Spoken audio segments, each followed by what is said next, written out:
Hey, what's up? It's Jerad with Ditch Auto, and here are my top 5 ways for you to get photography clients. Now, when you're starting out as a photographer, of course, the challenging thing is getting paid to do your work.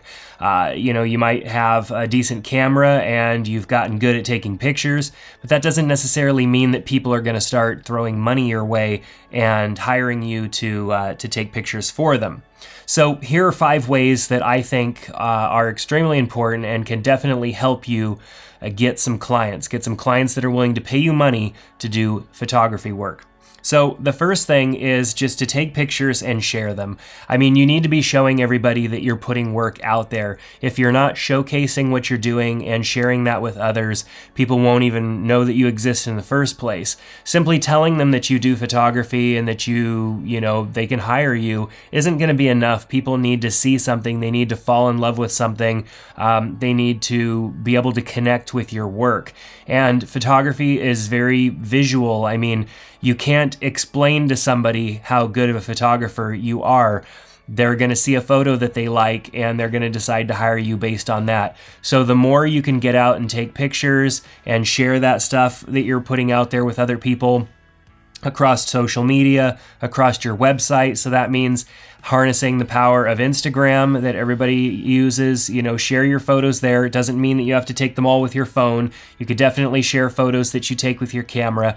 If you're having a hard time making your Instagram be professional because maybe you use it for personal, consider setting up a secondary Instagram account for your photography alone. For example, I have a photography Instagram at Jerad Hill Photo that is specifically for that. Sure, on my personal Instagram, which is at Jerad Hill, there are a lot of good photos that I've taken there, but there's also a lot of quick photos or boomerangs or whatever that I've taken with my phone or something like that, and they're not the best photo. They're not what I would want to have representing myself as a photographer. So I have my photography only Instagram, which is also kind of a mixed bag, but I use that primarily for it. And so you might need to separate that. You might need to separate your personal stuff from what you want people to see you as the photographer, because there is you as a person with all of your likes and quirks and fun stuff, and then there's you as the photographer, and people are wanting to hire you as the photographer, and your personality and all that stuff comes as a secondary, and it's also important, but it's your photos that they're going to fall in love with first. You could be the coolest person in the world, getting along with everybody. If your photos aren't any good, they're not going to hire you. So your photos need to speak for themselves, and you need to use social media, and you need to have a website that you're at least sharing the photos on. The website doesn't have to be amazing, doesn't have to be the best in the world. It just has to be a website. I recommend, maybe using WordPress. I provided a link down in the description below to a great way to get started there with WordPress.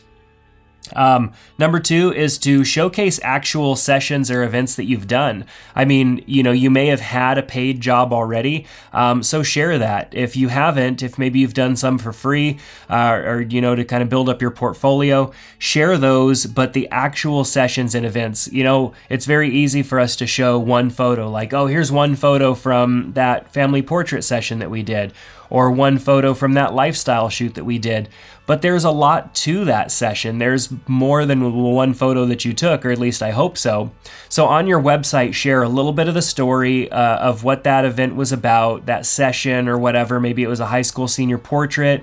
You can write up a little blurb about, that high school senior, some of their interests, just kind of talk about it a little bit and then put some of the photos in there, kind of like a blog in a sense, and share that so that people are able to see what you're not that you're just able to take one good photo, but that you're able to take a series of good photos for somebody, and people are going to want to see that. They're going to want to know that you can take more than just one photo. Now, people will hire you based off of one good photo that they've seen. They'll see some photo, they'll fall in love with it, and they'll hire you based just solely on that, which is kind of crazy, but people do it, and it's the power of photography. It's the power of people falling in love with the images that we create.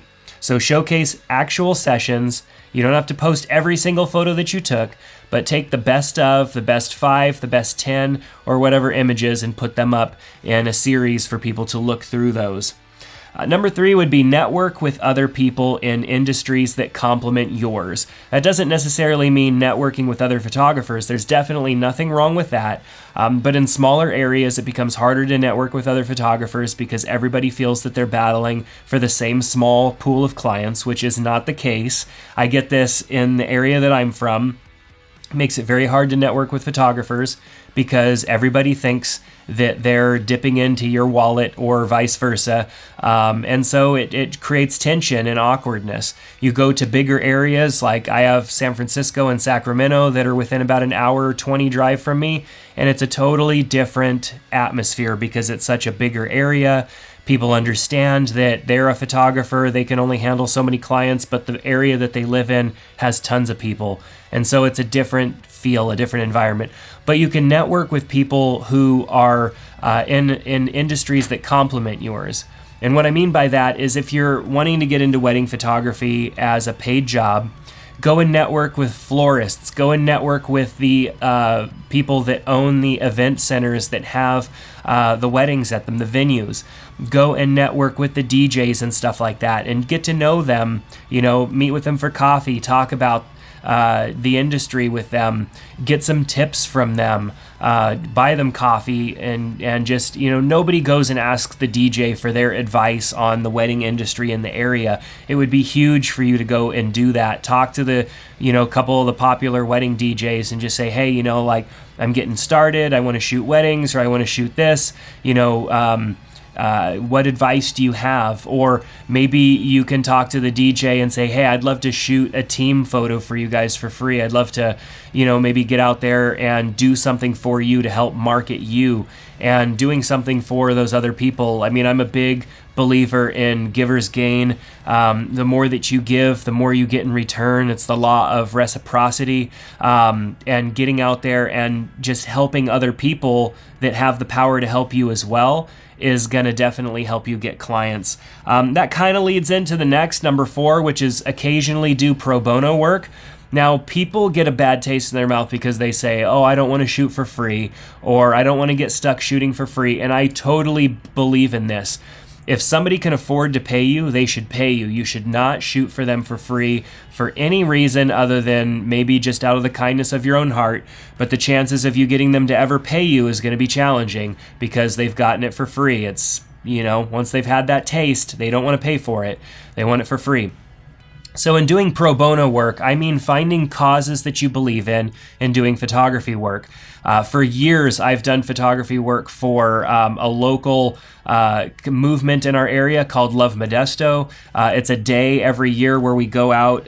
Thousands of people from my area go out and do these projects, benefiting the community, helping each other out, working with other nonprofits and stuff. And I've done photography and video every single year for that. It's a cause that I believe in. I believe in my community. I believe in taking care of the area that I live in. And I help showcase that through photography and video and helping them further their cause. And so whose photos are they sharing? Whose photos are on their website? Whose photos are on their social media? And whose name do they say when somebody asks, hey, who took those great photos at your event? It's my name. And so my name is getting spread around because of that. And all I had to do is go and shoot for a couple of hours one time a year, and then they use that stuff all throughout the rest of the year. It's been a great benefit. I get to love on my community. I get some love in return. It's been great. So do pro bono work. Don't do work for free for the sake of doing it for free. Do it because you're benefiting a cause. Don't do it for yourself only. You can't just go and shoot for all the nonprofits, go shoot for all the causes and expect things in return. Go and do it out of the kindness of your own heart because you believe in whatever that cause or, whatever that is. And if you get something back out of it, then great. If you don't, it's no big deal. But you're also going to be able to take those images that you shot for them and share them and show your sphere of influence, your audience that is starting to grow, that you care about your community. It's going to give them another reason to love you. So reason number 5, or way number 5, is to advertise. Advertising can be expensive, but there are inexpensive ways to do it. Now, to go and do a Google ad so you can show up in Google when somebody searches for wedding photographers in whatever your town name is going to be expensive, and it's actually going to be kind of a waste of money unless you have a big budget. So what I recommend doing is actually using social media paid ads or something like that. You can also do things like getting an ad on theknot.com if you're a photographer. They have directories of photographers and you can place ads on there. It's kind of expensive. But if you're priced right and your photos are great, you might stick out. What I found works really the best is social media ads, because you can highly target social media ads. Now, I'm not going to give you the complete recipe here because it could take a little while for me to unpack all of that. But social media allows you to target the type of person that you're looking for and show them an ad that actually speaks to them, not some general ad like, hey, I'm a photographer. If you want to get into doing newborn baby photos, you can target people who are new mothers. I mean, there's just really unique ways to use Facebook marketing. A lot of the other social media networks are starting to get on this. Facebook is just still the best at it, Facebook and Instagram. So the photos that you've already taken, you can market those to others so that they can see you and spend pennies on the dollar in comparison to other forms of marketing, such as using search engines or print ads and stuff like that. So those are 5 ways that you can get. That's actually 5 ways to build a photography business. I mean, that's just not 5 ways to get a couple of new clients. That's 5 ways to actually become a professional photographer and make it your main job. I mean, if you do those things and you continuously practice them, you're going to have a business in under a year easily. You're going to be quitting your day job. You're going to be shooting photos full time. And if that's what you want to do, or maybe you even just want to do it on the side, use these steps, these 5 things that I feel are the top 5 things to get more photography clients, or to get photography clients. I think it will help you stick out. It will help you reach people that didn't know who you were, who you existed, because that's what's important. Once you've taken photos of all of your family and family friends and your friends' kids and all that stuff, you're out of people. You have to reach outside of people that know you. And 95% of the people that hire me found me online. They didn't know me already. They didn't know me through something, a friend or whatever. They found me because of marketing that I do and how much I put myself out there, and that has brought them to me. They fell in love with some photos of mine. We met. They hired me. We went from there. And that's how you grow a photography business. Thanks so much for checking out this video. Please give it a thumbs up. Took a lot of thought and effort to build this one.